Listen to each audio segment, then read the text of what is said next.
Hello students, welcome to the next video. So in the previous video we have discussed the BJT parts, okay, in detail, okay.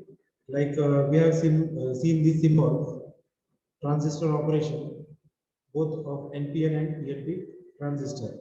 Now in this video I will be explaining what are the modes of transistor operation. Okay, there are actually three modes: active mode, saturation mode, and cutoff mode. So in the active mode, base emitter junction is forward bias, and base collector junction is reverse bias.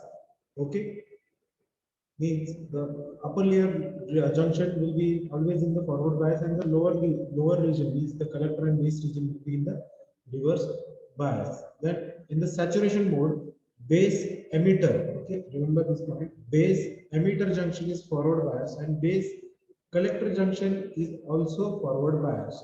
So if both the junctions are forward bias, then this mode is called as saturation mode. Okay, and third one is the cutoff mode. Both junctions are reverse bias. When both the junctions are reverse bias, then that mode is called cutoff mode.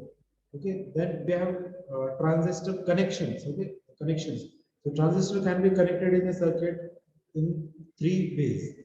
So what are the three ways? You can take any of the terminal as a common part. Common. So the first is the common base. Then we have common emitter.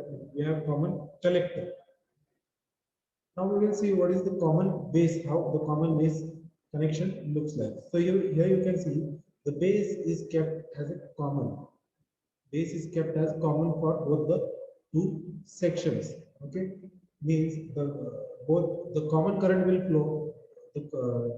The circuit's common current will flow from the this base region. Okay, so this is the NPN and this is the PNP.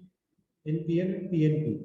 The common base terminology is derived from the fact that the base is common to both the inputs and output sides of the configuration. Okay. Yeah, also in the previous video, I have explained this circuit diagram that here the IB is kept common, right? When the supply is given in the first circuit, means in the first junction, to the first junction, means this is the forward bias junction and it is the reverse bias junction. Then what will happen? The current will start to flow as shown in the figure. The current will start flow from IE, then again to IB. Some small current of small base current will flow. Similarly here also PMP, the same happens. Okay, then the what is current amplification factor? So it is denoted by alpha, the ratio of change in the collector current. Okay, change in the collector current to the change in the emitter current. Okay, change in the collector current to the change in the emitter current by keeping the voltage across collector and base as a constant, which is called as a current amplification factor. Okay, means the ratio of delta IC upon delta IE is equals to alpha at VCB as a constant. VCB kept as a constant. So it is called as the current amplification factor. So the practical value of alpha, okay, alpha is always less than unity. Practically, the alpha is less than unity, but in the range of 0.9 to 0.99. So you can remember that alpha is nothing but a current amplification factor, and it is always less than unity. So its range differ from 0.9 to 0.99. So what is the expression of collector current? Okay, in the previous video we have seen that emitter current, when it originates, it divided into two parts. Some of the current will flow through the collector junction, collector part, and some very low amount of current will flow from the base part. Okay, total emitter current does not reach the collector, means the total current coming from the emitter region does not uh, means completely comes to the collector terminal, because the small portion of its constitute base current, means small current will be expressed in base current.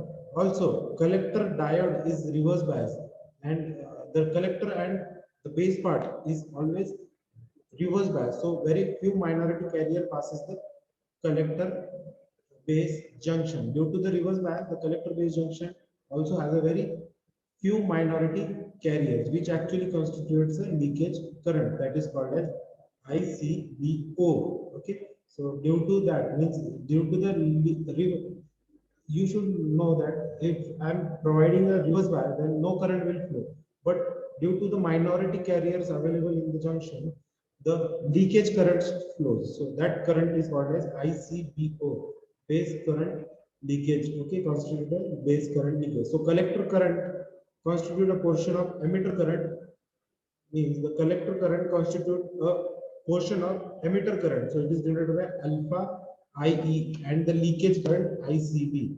Means the collector current, the total current received will be the addition of alpha IE plus ICBO. Okay, IC is equals to alpha IE plus ICBO. So this what is the expression? The collector current is equals to alpha IC plus IB. Okay, IC plus IB plus the leakage current. Okay, so IC by rearranging this, IC is equals to alpha upon 1 minus alpha IB plus ICBO upon 1 minus alpha. Okay, so what are the characteristics of common base configuration? Here from the figure here you can see that this is the voltage range. Okay, this is the voltage range 1 volt, 10 volt, and 20 volt. Okay, so VBE versus IE characteristics is called as input characteristics. We base emitter voltage upon, means the base voltage versus the emitter current. Okay, emitter current. These characteristics is called as input characteristics. IE increases rapidly.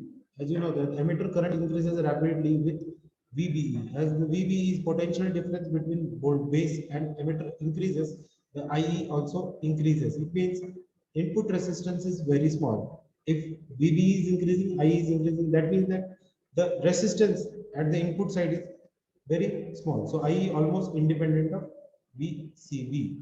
Means the IE is always means is not dependent on voltage across collector and base.